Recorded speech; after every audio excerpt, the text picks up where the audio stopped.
Bueno, todos aquellos que tengan Biblia o tengan ahí apuntes para, si quieren apuntar, yo he disfrutado mucho elaborando este mensaje de enseñanza porque, verán, vamos a trabajar con un tema que tiene como título, bueno, si ven que tengo la voz así, es que llevo ya 3 mensajes. Prediqué por la tarde uno, luego por la noche, pero es que luego en la vigilia me hizo volver a predicar. Y este ya es el 4. Vamos a trabajar con un mensaje que tiene como título Los nombres y la Biblia. Los nombres y la Biblia. Todo lo que hay en la Biblia tiene importancia. Y mi intención con esta enseñanza es que después de esta enseñanza pueda ir a la Biblia y pueda comprender mejor algunas partes de la Escritura. Amén. Vamos a coger de texto base Filipenses capítulo 2 y el verso 9. Dice así la palabra del Señor: por lo cual Dios también lo exaltó hasta lo sumo y le dio un nombre que es sobre todo nombre, para que en el nombre de Jesús se doble toda rodilla de los que están en los cielos, en la tierra y debajo de la tierra, y toda lengua confiese que Jesucristo es el Señor, para gloria del Dios Padre. Alabado sea Dios para siempre. Verán, como vamos a estar trabajando bajo el concepto de los nombres, en el mundo occidental poner un nombre pues es a veces algo espontáneo, a veces algo nacido del sentimiento. Yo, por ejemplo, en la vigilia les decía anoche, yo tengo un niño con 9 años, cuando nació le puse Rubén, vamos a llamarle Rubén. ¿Por qué? Como uno de sus hijos se llama Rubén, por mi primo Rubén, y le puse por nombre por él.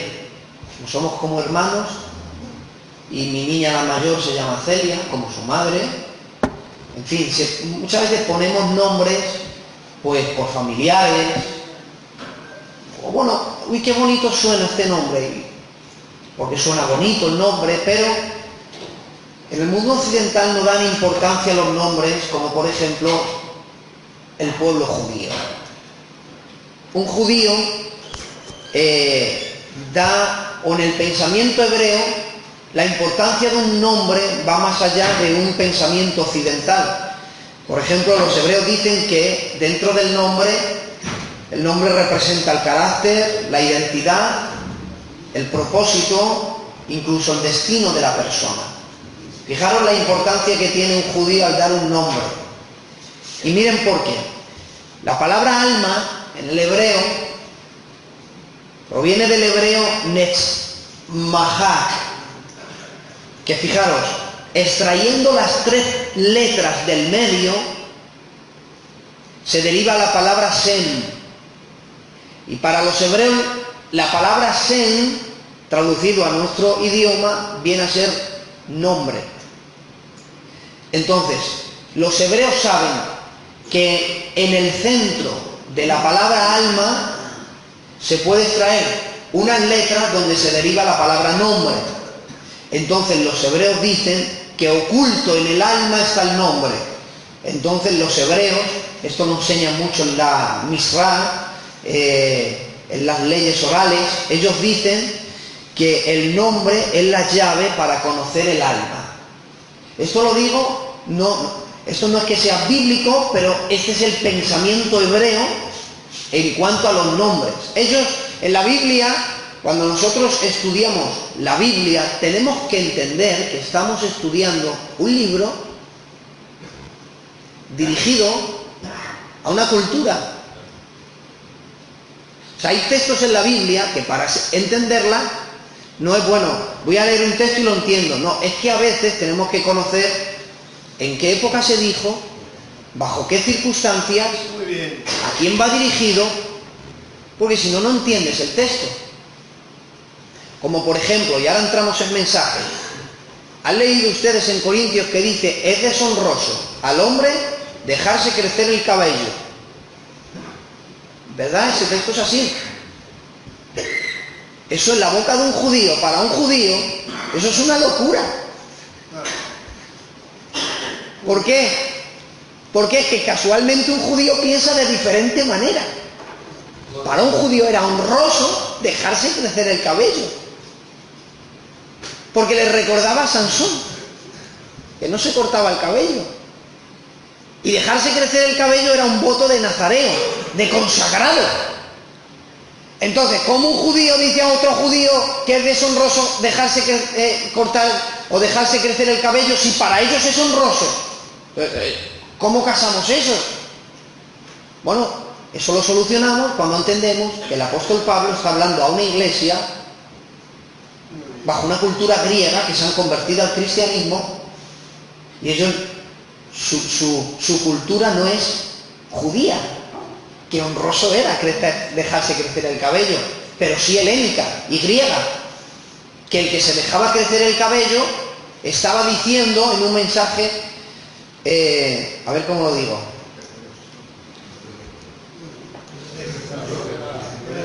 lo han interpretado ustedes, es que así es una maravilla predicar. Entonces, para entender la Biblia tenemos que entender en el mundo al cual se está dirigiendo, la cultura a la que se está dirigiendo. Por eso, mira, número uno, como esto es un estudio de nombres, el origen del nombre, ¿de dónde viene? ¿Cuál es el origen del nombre? Ese sería el punto número uno. Mira Génesis capítulo 1, no podía ser otro lugar que el principio. Génesis, ¿por qué se llama Génesis? Porque proviene del hebreo bereshit, que significa el principio. Por eso es el principio. Hay un momento, cuando empezamos a descubrir esto, entendemos mejor la Biblia. Mira, Génesis capítulo 1, verso 3. Y dijo Dios, sea la luz. Y fue la luz. Y vio Dios que la luz era buena. Y separó la luz de las tinieblas. ¿Y qué dice? Y llamó Dios a la luz día. Y a las tinieblas llamó, fue la tarde y la mañana un día. Mira, me voy a detener aquí, que se me ha ocurrido. Me recuerda. ¿Tenéis? ¿Quién tiene un billete de 5 euros y uno de 10? Vamos a hacer una recolecta. Uno de 5 y uno de 10.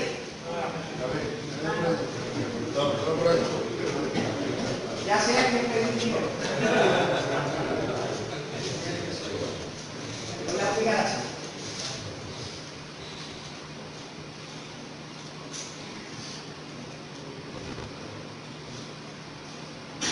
¿Tengo un billete de 15 euros? No. Vale, imagínate. Ahora, bueno, doblado. Cojo un pegamento y lo pego. Lo fusiono. Y voy al chino y le digo, cóbrame, ¿me va a coger el billete de 15 euros? No, de 10. ¿Pero tiene valor de 15 euros? Sí. Pero no de 15 euros. Cuando la Biblia dice, separó Dios la luz de las tinieblas, estaban así. O sea, había luz, tinieblas, luz, tinieblas, luz, tinieblas, estaba así.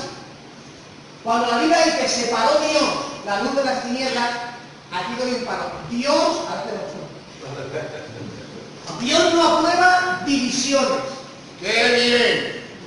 ¡Gloria a Dios! Pero Dios está de acuerdo con la separación. La división rompe lo bueno, la unidad. Dios no aprueba divisiones porque es lo que Satanás o Lupella provocó en el cielo. Una división. ¡Qué bueno! De ángel, de jerarquía angelical. Dios no aprueba divisiones, pero la separación es diferente. Había luz, tinieblas, luz, tinieblas, luz, tinieblas. Dios empezó a desplegar. ¡Qué bonito! Empezó a desplegar. Separó las cosas. Así no es un billete de 15 euros, ¿verdad? No. Pero cuando yo lo separo, tengo un billete de 5 euros y un billete de 10 euros. Entonces, lo que Dios hizo, te lo devuelvo si no. Lo que Dios hizo fue esto. Había luz, tinieblas, luz, tinieblas, luz, tinieblas. Lo que Dios hizo fue no dividir la luz de las tinieblas, sino separar la luz de las tinieblas. Y mientras estaba mezclado, ¿tenía algún nombre eso? No se llamaba luz, tinieblas, no tenía nombre, porque cuando estaba mezclado no tenía nombre. Por eso Dios no aprueba las mezclas. ¡Ay, qué bueno! Porque no tienen identidad. ¡Qué bueno! Tuvo Dios que separar, coger la tiniebla, ponerlas a un lado, coger la luz, ponerlas a otro lado, y cuando hubo una separación, hubo una identidad. Y dijo Dios, cuando te separo, te tengo que poner un nombre. Hasta que no haya una separación, no hay una identidad. ¡Qué bonito! Por eso cuando separó le puso un nombre. Y el nombre implica identidad. Ahora que te he separado, te voy a llamar luz. Ahora que te he separado, te llamo tinieblas. Separó Dios las aguas de las aguas. Y cuando junta todas las aguas, dice, a la reunión de aguas, ahora que te he reunido, te pongo identidad, mares. Había una expansión, dice, a la expansión las llamo cielos. Cuando hubo una separación, hubo identidad. No podemos tener la identidad de cristianos mezclados con el pecado y con el mundo. ¡Gloria a Dios! ¡Qué bueno! ¡Qué bueno! Dios no aprueba divisiones, pero sí separaciones. Por eso cuando Pablo le molestó que Juan Marcos les abandonara en su primer viaje misionero, ¿recordáis el mensaje de ayer cuando se fueron a Licaonía? Marcos dijo, yo me voy, sí, ahora me meto allí. Y se fue y los abandonó. En el segundo viaje misionero, cuando van a embarcar, viene con su mochilica Juan Marcos y dice Pablo, si ese viene, yo no voy. Y dice, claro, como su sobrino o su tío carnal era Bernabé, pero no, hombre, ¿por qué? Pero déjale, es que nos abandonó. Y se separaron, dice la Biblia. ¿Dios siguió usando a Pablo? ¿Y por qué? Si dijo usted que no venga conmigo. Porque no se dividió. ¡Qué bueno! Se separó. ¿Y qué diferencia tiene dividir y separar? Hombre, porque cuando el apóstol Pablo estaba preso, a punto de morir, dice, oye, traerme unas manticas, traerme los libros. Ah, escucha, traerme a Juan Marcos, que me es útil para el ministerio. ¿Por qué es diferente separar a dividir? Porque cuando se separa no guardó nada en el corazón. No lo hizo por venganzas propias, sino por beneficio a la obra. ¡Qué bueno, genio! ¡Qué bien! Por eso Dios no aprueba divisiones, pero sí separaciones. El origen del nombre, pues a causa de la separación. El origen del nombre proviene del orden. Vamos a seguir. Mirad, los gigantes en la Biblia. Los gigantes en la Biblia, aplicando este estudio, descubrimos que los gigantes, cuando nacieron, no les pusieron ese nombre. Los gigantes se llaman como se llaman porque les pusieron nombre, para identificarlos. Mirad, en la Biblia aparecen gigantes. Aparecen gigantes que no tienen nombre, como los de Génesis 6. Dice, había gigantes en aquel tiempo. Pero luego, cuando nosotros vamos mirando los primeros 5 libros de Moisés, aparecen gigantes. Gigantes como por ejemplo dicen los hijos de Anac. Dice, eran gigantes. Y por tierra de gigante eran tenidos. ¿Sabéis qué significa Anac? Bueno, primero voy a dar los nombres y luego los voy a interpretar. Mira, de los gigantes estaban los hijos de Anac. Luego en Deuteronomio capítulo 3 dicen que otros los llamaban los semitas, otros los llamaban los oreos, no las galletas, no, los oreos. Otros los llamaban los zonzomeos. Había un rey que le llamaban Og, Og. Luego estaba Goliat. Había, en 2 de Samuel, habla de un gigante que se llama Sat, un gigante que se llama Lami. Ahora, cuando nosotros damos la interpretación a los nombres, nos damos cuenta que los llamaban así para identificarlo, porque no sabían cómo se llamaban. Mira, Anak significa los que tienen el cuello largo. Como según la Biblia había razas de gigantes, para distinguirlos, ¿y a esos cómo los llamamos? Porque no se parecen a los otros. Pues vamos a llamarlos, ya que tienen el cuello tan largo, vamos a llamarlos, pues los cuellos largos. Los emitas, dice, los llamaban emitas también. ¿Sabes lo que significa emitas? Aterradores, los que producen miedo. Entonces, había otros que no los llamaban los cuellos largos, a otros les decían, por ahí vienen los aterradores, porque producían miedo los gigantes. Otros, dicen, los llamaban los oreos. ¿Sabe qué significa en el hebreo esa palabra? Los que moran en las cuevas. ¿Quiénes son los que moran en las cuevas? Los oreos. Los zonzomeos, ¿sabes cómo eran esos? Los que tienen la voz tronante, ruidosa, y hablaban así. Todos hablaban así. Al ser gigantes, las cuerdas vocales eran más grandes, el sonido que producía de su boca era tronante la voz. O el que aparece en Deuteronomio capítulo 3, o, ¿sabe qué significa? Gigantesco o encorvado, que viene a ser lo mismo. O sea, era tan grande que iba ya así. ¿Y por qué sabemos que así le pusieron así para identificarle? Dice la Biblia, porque duerme en una cama de hierro. Dice, y no está su cama en los hijos de Amón, dice, y su cama era 5 metros de largo por 3 metros de ancho. Por eso, ¿y cómo le llamamos a ese? Vamos a llamarle el gigantesco. Otro, Goliat. Goliat significa el desterrado. ¿Por qué? Porque los desterraron de la tierra prometida y fueron a Gat. Hay otro que se llama Sam, que significa tan alto como un umbral de una puerta, pero las puertas judías, o sea, estamos hablando de las entradas de las ciudades, los umbrales de las puertas, así era de alto. Y había gigantes que no tenían nombre, decían, pero tiene 24 dedos. O sea, los nombres en la Biblia, cuando entendemos, por ejemplo, el significado de los nombres, cuando quieres estudiar los gigantes, si aplicas esto, lo entienden mejor. Porque si yo lo digo rápido, parece que estoy hablando en lenguas. Porque si yo cojo Deuteronomio y empiezo a decir, mira, si yo cojo Deuteronomio y hago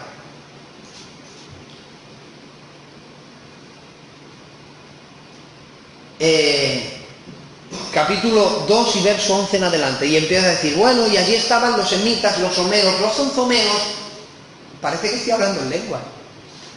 Pero si yo empiezo a decir, y el pueblo de Israel, a unos los llamaban los aterradores, otros los que moraban en las tiendas, otros los ruidosos, los que tenían voz sonante, ya suena diferente. Entonces, en la Biblia los nombres se los ponían, número 1, para identificar. Punto número 2, los nombres, los hebreos los ponían por acontecimientos. O sea, no es como nosotros. He llamado a mi hijo Rubén por mi primo hermano, pero los judíos no. Los judíos ponían también nombres por acontecimientos. Pastor, ¿estás conmigo aquí? Primera de Samuel, capítulo 4 y verso 1. Voy a leerte un texto y ahora lees el siguiente. Mirad, los judíos ponían nombre, número 1, para identificar, número 2, por acontecimiento, y antes de leer ese, leo yo este.